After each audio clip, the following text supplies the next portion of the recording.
Cricketer Mohammad cap বললেন যে টি-20 world কাপের পরে যদি ইন্ডিয়ার আইপিএল অকশন হতো তাহলে ব্লেসিং মুজারবানি 20 কোটি টাকা নিয়ে যেত।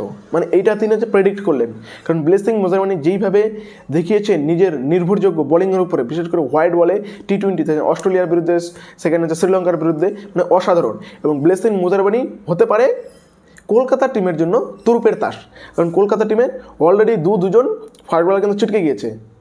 সেখানে আমাদের মুস্তাফিজুর রহমান এবং হর্ষিত রানা। এখনও পর্যন্ত কনফার্ম না যে মাথিসা পাথিরানাকে আমরা কতদিনের জন্য পাবো বা কতদিনের জন্য তাকে হচ্ছে পাবো না, সেটা তো পরের কথা। কিন্তু হচ্ছে সবথেকে বড় যেটা আমাদের কাছে প্লাস পয়েন্ট, সেটা হচ্ছে মুস্তাফিজুর রহমানের রিপ্লেসমেন্ট কিন্তু এখনও কলকাতা টিম ঘোষণা করেনি।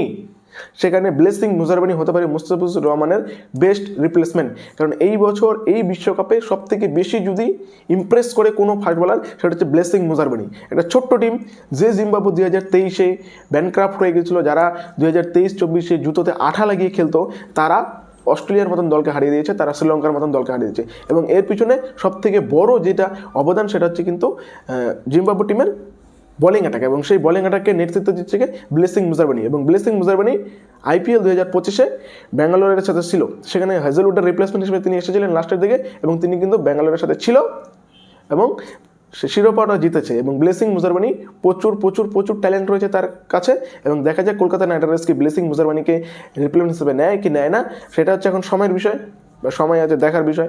দেখা যাক আপনার কি মনে হয় যে ব্লেসিং মুজারবানি কি কলকাতা নাইট রাইডার্স টিমে আসা উচিত কি উচিত না, সেটা অবশ্যই কমেন্ট বক্সে জানাবেন। যদি উচিত হয়ে থাকলে অবশ্যই বলবেন যে হ্যাঁ, আর যদি না হয়ে থাকে তাহলে বলবেন নো, বা অন্য কোনো লোক যদি হতে পারে সেটাই আপনি কিন্তু কমেন্ট বক্সে জানাতে পারেন যে অন্য কাউকে